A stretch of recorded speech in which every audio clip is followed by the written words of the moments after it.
Because we're so focused on the focus and the reason, we sometimes lose that element of the fun emotion that comes with fitness. It definitely is. It's about that kind of passion element, isn't it? And that's where it is, finding that piece of exercise that works for you.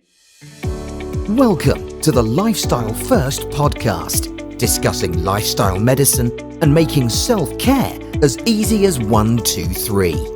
And now your host, lifestyle medicine physician and coach, Dr. Alka Patel. Hi, hey, and hello, and welcome to Series 9, Episode 4 of the Lifestyle First podcast. So today we are zoning in on E for exercise. And the one question that we're exploring together is, how can you make fitness focused and fun? So to help me answer that question, I have with me Martin Sharpe. Now, Martin is a TEDx speaker with his talk, The Power of And. I will be talking a lot about that. And he's also a multi-award-winning international consultant and coach and author of a number of business books, including book Beat the Statistics. So Martin is a qualified fitness trainer, and what he loves doing more than anything else is helping people to obtain that fitness and that lifestyle that makes them happier and more confident. And who doesn't want a piece of that? So Martin, a very warm welcome to you. It's really great to be speaking today. Absolutely, and thank you for inviting me. It's great to be here, and especially to talk about such an amazing thing as well. I know, absolutely. And we are all talking about it, aren't we? So maybe let's start with that. Let's start talking about fitness and the fitness industry, because I'd really love your take on maybe some of the images that we see prominently when we talk about fitness. And those images are very much about grit and strength and endurance, aren't they? There's this sense that you've got to keep fit, you've got to have a goal, and you've got to sweat it out and be really laser focused just to achieve what you need to achieve. But you've got a different approach, haven't you? And it's one that does involve that word "and," which you so beautifully evoked in your TEDx talk. So tell me, what does fitness mean, or what should fitness mean? Fitness is going to mean different things to different people, and I think that's the first thing you kind of got to work out is what does it mean to you personally. So when you talk about fitness, when you talk about being healthy, and you talk about the lifestyle side of things, etc., what are the images that conjure up in your mind? Because that sets effectively what your expectations are. Because everybody is different. Everybody's life experiences are different. Everybody's dreams, aspirations, goals, all those kind of things are all different. So the thing we've got to remember is we're bombarded day in, day out by the media, by friends and by family, etc. Many of them with, really, really good intentions in mind to be their image of what they believe is fit, what they believe is healthy, and what they believe is the right lifestyle to hold. But there isn't just one way of doing it. So you've got to kind of work out what it means to you. And for different people, it literally can be different things. For some people, it's about having the absolute perfect body. It's about having the six-pack abs. It's about being able to stand up there with a great big smiling teeth and with the gleam and everything going off them. And for other people, it is literally as simple as saying, I want to be able to play with my kids on a weekend. I want to be able to see my kids grow up and have grandchildren, etc. Or I just want to be able to get out of bed in the morning and feel like my body just doesn't ache. And that's the key thing here. It's about really starting off with what is your idea of where you want to be, not what everybody else wants, but what truly is it that you want. Yeah. And you're spot on there, absolutely, Martin. But we do get very influenced, don't we, by the industry as such, by what's being told to us. So how do you go from that? How do you go from not being influenced by those external images, but really getting to the core of what fitness means to you? Because I do think that those visuals, those images, that visualization of your future is so important when it comes to fitness. But how do you do that? How do you then work out what fitness is for you? So I think that's really like examining what's important to you. What are your key values? What are your core values? Because once you kind of understand why you get up on a morning, what is it that gets you out of bed? What is it that motivates you to do the things that you do? Not the, everyone's read those guru books, haven't they? Where they say, okay, you must get out of bed and do 10 minutes worth of fitness. You must get out of bed and you must be reading these books and do it all. Not that. the actual real reason that you get up in the morning and things. And usually it'll come down to some really simple things. It'll be coming down to things like your family. It'll be coming down to things like how you want to be positioned in your career. It'll come down to what you want to do in life. Right? And those will be the reasons why every morning you get up, you get yourself out of bed, you get yourself ready, you go and do things that sometimes you don't necessarily always like to do, but you know that that's kind of the motions it's going to take you to get to where you want to be. Because as soon as you kind of understand what your core values are, then you can start to then paint a picture and say, okay, well, how does my health and my lifestyle fit in with those? So as an example, my core values are all around my family, my friends, and my clients. It's really simple. I tell everybody about this anyway. So I want to have a position where I can give my family really amazing experiences and be there for them and help them grow, and just try to help them get over the pitfalls that I went through so they don't have to do the same mistakes I made, and also really utilize me and my life as being a propellant that can take them forwards to wherever they want to go. Likewise, I like to be there for my friends and help them out and just have a bit of a laugh with them. And I also like to be there for my clients so that they can get the results that they need. Because, it works both ways. They get what they need and I get what I need. And that's kind of the whole idea of the win-win scenarios. So that to me is my absolute core value, my top three about everything. And the one thing you will notice straight away is I don't feature in any of those top three, which is one of the things that kind of happened with my life when I actually became under stress and was doing a lot more things for those three groups of people in my life. It meant that my body was the one that actually then took the back seat, and I started to suffer and became obese and all the various other bits and pieces.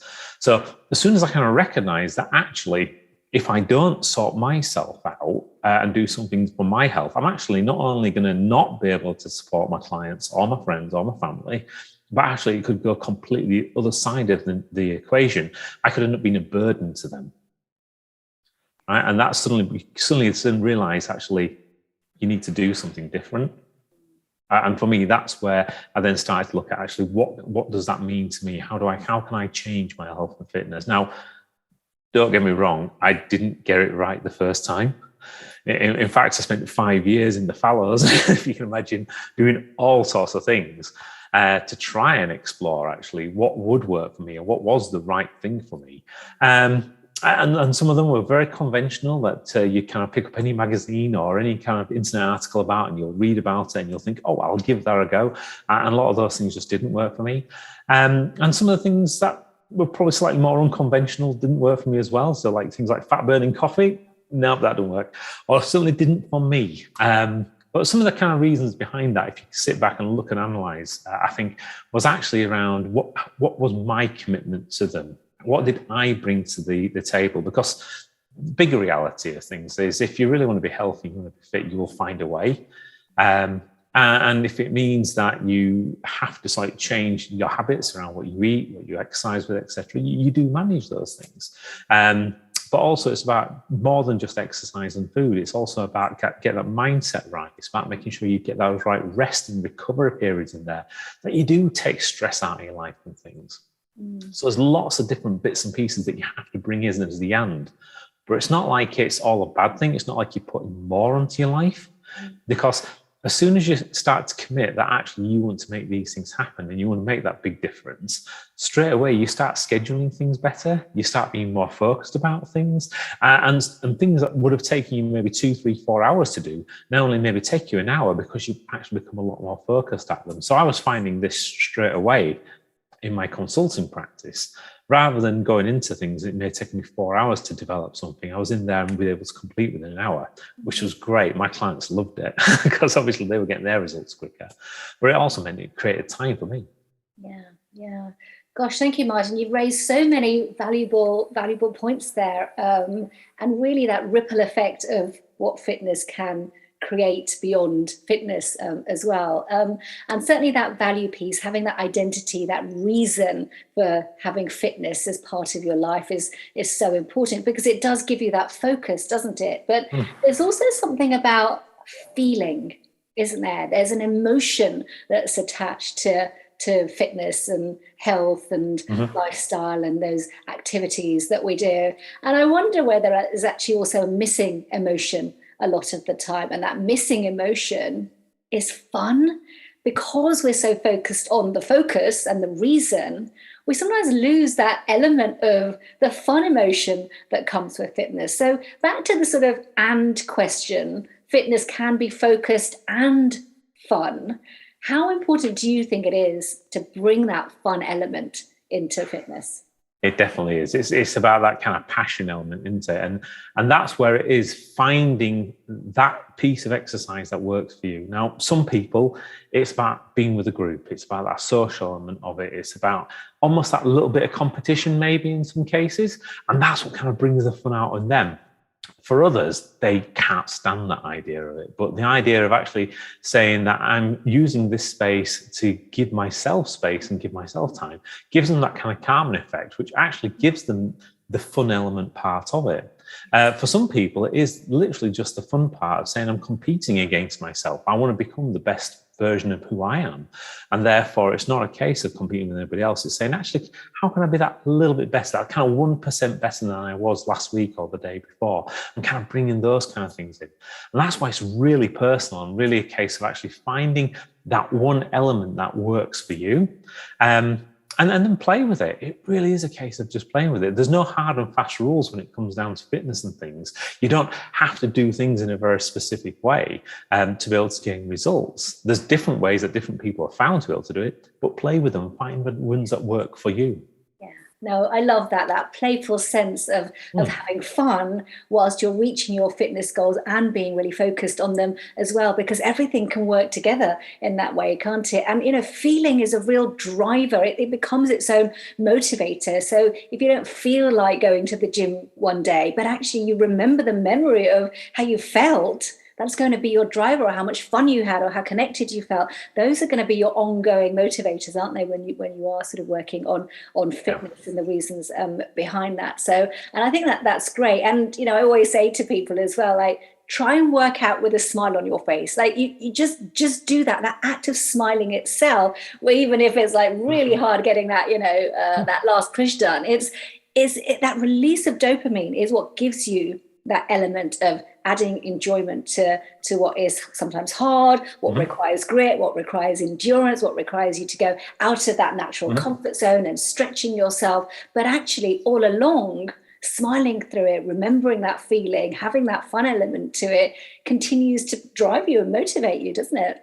Oh, absolutely. And especially as you can start to like bring in other parts of your life into it. So, as an example, one of my clients, he had a bad Haribo habit. So we got him to recruit his kids to kind of police the Haribo. They thought it was great that they could tell Dad off whenever Dad tried to put his hand into the Haribo jar, But the crazy thing was that little bit of fun actually helped keep him under control and temper his habit. What's happened over a longer period of time, though, it's actually had a marked change in the habits of the whole family. So the whole family now don't eat as many sweets. And actually they started then looking at various other things that they're doing together. So for example, one of the things where they ate a lot of takeaways and straight away they kind of cut down on the number to try and help and support Dad.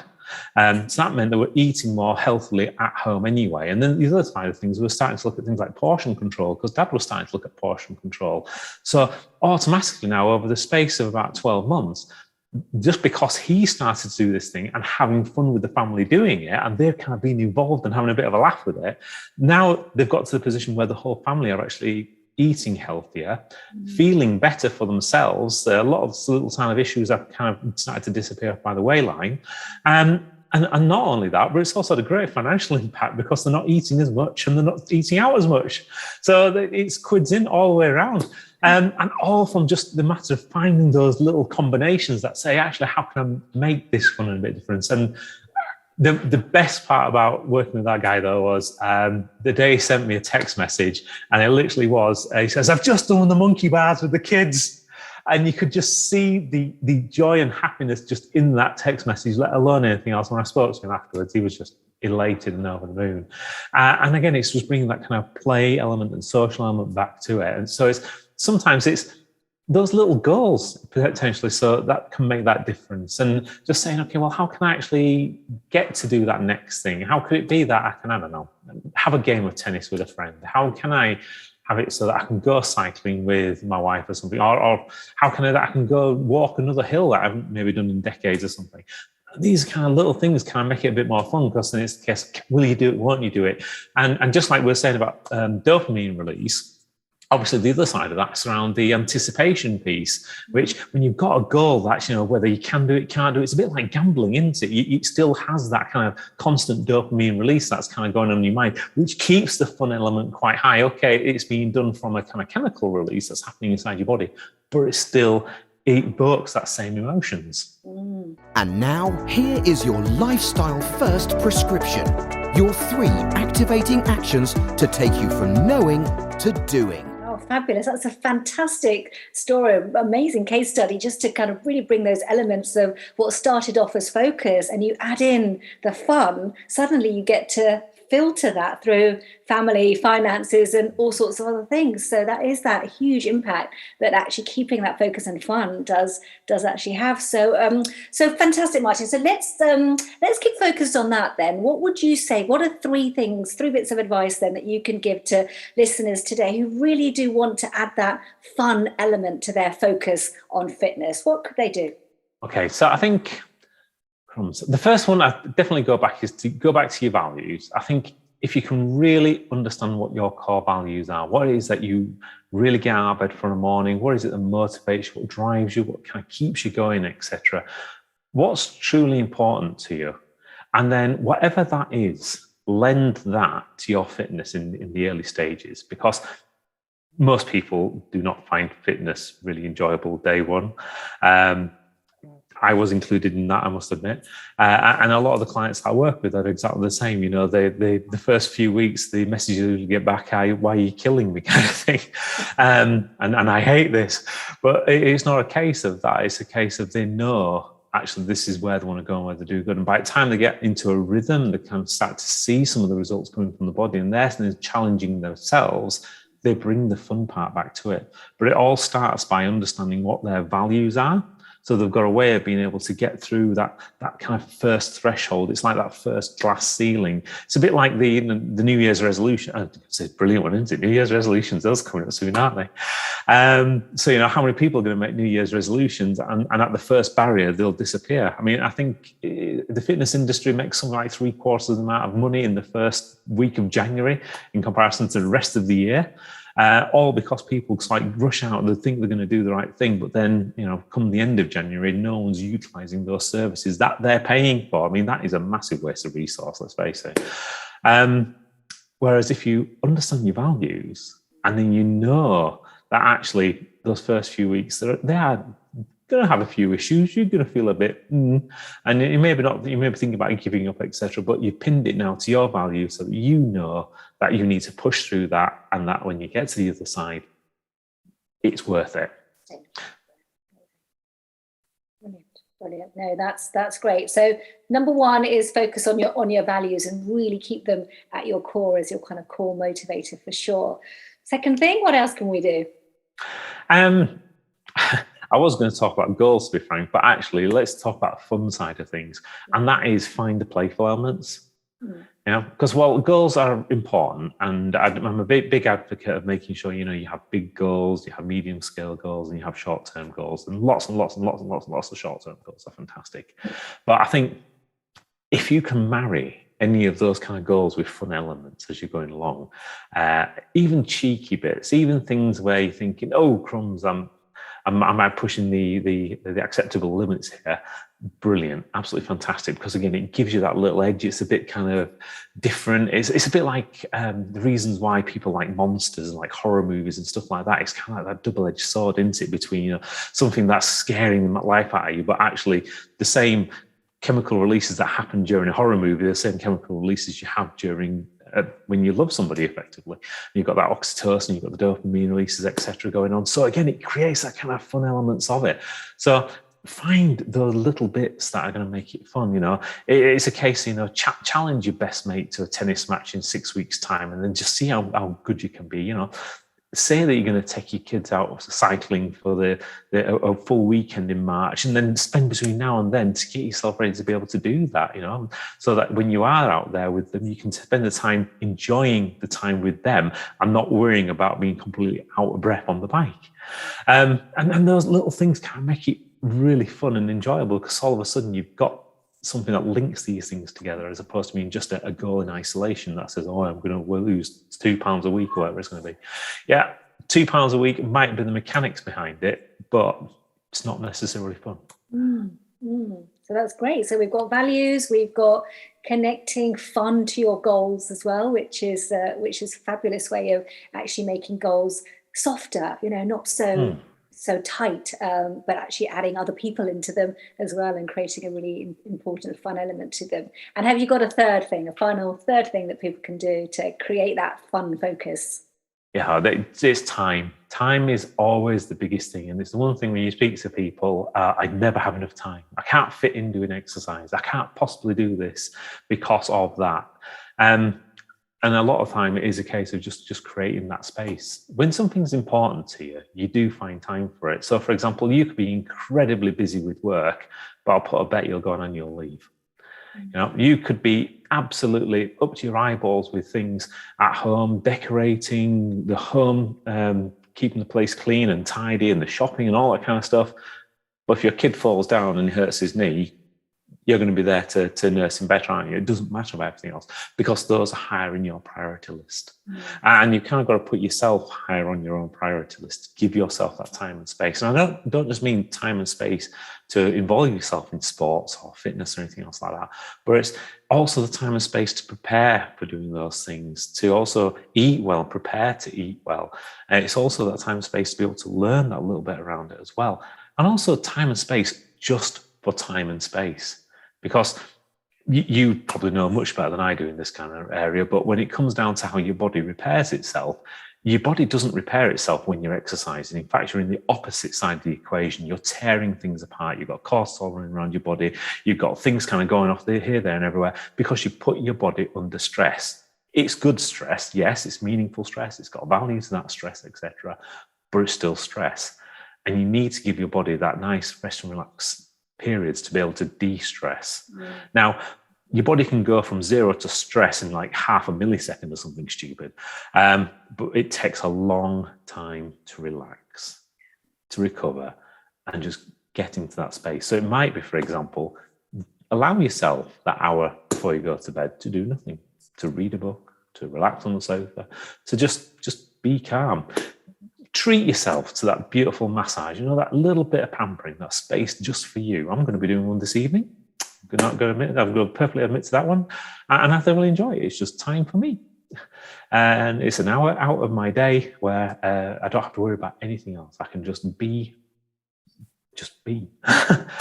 So just give yourself those moments. And all of a sudden you will find, even just doing that without the exercise, your whole body will start to work a lot better anyway. Yeah.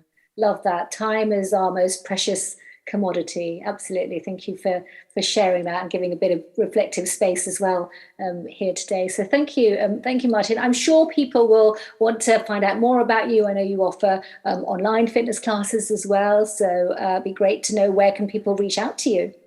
Yeah, so you can find me at martinsharpe.com. I'm also available on Sharpe Fit for Life on Facebook and LinkedIn and usual various different places on social media, etc. Best thing to do is just drop to Sharpe Fit for Life on Facebook and drop me a note.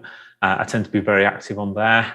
You're absolutely right. We do a morning class every morning at 7:30 UK time. We can get a whole variety of people around the world joining in that. It's just something we do free of charge. So again, if it's somebody who's just starting into fitness or just wants something that gives them a bit of motivation, or just wants to have a chat first in the morning, to be frank, we're there and we are there. We've got people from around the world that kind of join us, and it's a bit of fun. We had one of the chaps from Nice tell us it was 20 degrees over there, beautiful sunshine, and then one of the chaps from Sweden giving us the image from his vista, which was again nice and sunny, although -20 and slightly more snowy. Wow. Very magically looking there. Wow, amazing. Thank you. So 7:30 in the morning, you know where we've all got to be hanging out with Martin. So wonderful. Thank you so much, Martin. That's been a really illuminating, fun and focused conversation. So really appreciate that, which now simply leaves me to wish everybody listening a happy, healthy day. Thanks for joining us on the Lifestyle First podcast. Don't forget to subscribe and share. To learn more, please visit www.dralkapatel.com.